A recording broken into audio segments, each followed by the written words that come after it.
here's how it went in terms of centers. Like there was JT Miller, who was incredible, Elias Pettersson, who was fine at times, but definitely not good enough to say, like, I'm a $12 million player, right? Definitely not good enough. And you heard talk about the coverage on the tying goal to make it 3-3, the 3-2 tying goal. That was Petey out there, and I don't really know what he was doing. Just go watch the replay, and you tell me what Petey was doing. He was standing around in the left corner. I'm like, no one's there. So that was a coverage issue for sure, and like I don't think Höglander looked very good on that. But Petey also had his moments, right?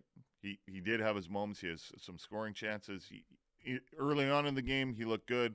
Late in the game, he did not look good. Lindholm was invisible all night. And this is after a game that I thought he played really well with Garland and Baines in the Bruins game. I thought he was excellent, and he had me thinking, oh, man, like what about a line once Joshua is back of Lindholm, Joshua, and Garland? Like if Lindholm plays like that the way he played against the Boston Bruins, that line could be a force in the playoffs, and to have that as your third line, although it might be the second line if the PD line doesn't find anything, like just to have that as a line, I think could be like a very, very good playoff line. And now after that performance, I'm kind of like that should have been one of their advantages against the Penguins, having a line like that.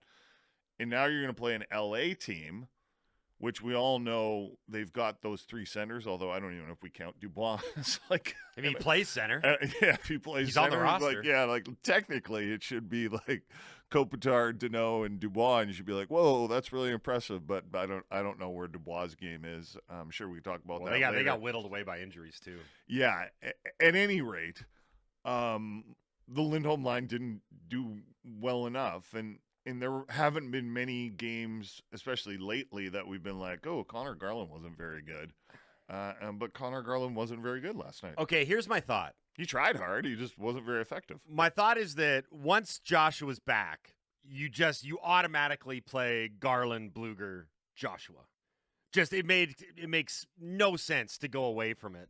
The third line. Well, what you could end up doing is keeping them together and then having Lindholm have his own line still, but you've got to essentially play him with, now you're talking, well, is it Baines is going to be his winger? And then Sapp brought up a really interesting point during the intermission yesterday. It almost feels like if they want to have Lindholm play center, which I think they do, because Tocchet said on a number of occasions now, like, this guy's a center. Yeah, I think he's a center. He's not a winger. I think you need to find him another winger. I think they might be light on wingers, which is crazy to say because they've got a collection of them.